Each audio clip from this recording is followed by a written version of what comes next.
আলহামদুলিল্লাহ অনেক বেশি ভালো লাগতেছে। পরিবার সহ আসছি এখানে।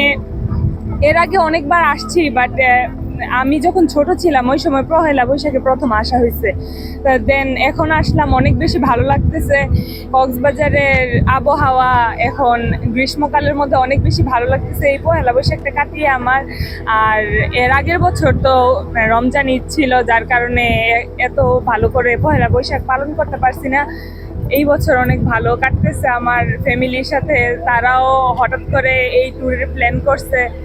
এখন পড়ালেখা বাদ দিয়েও তারপরে তাদের সাথে জয়েন করে এখন মনে হইতেছে না, সিদ্ধান্তটা ভালোই হয়েছে। এখন পহেলা বৈশাখটা আমার, এই আনন্দিত মুহূর্তটা আমার অনেক বেশি ভালো লাগতেছে।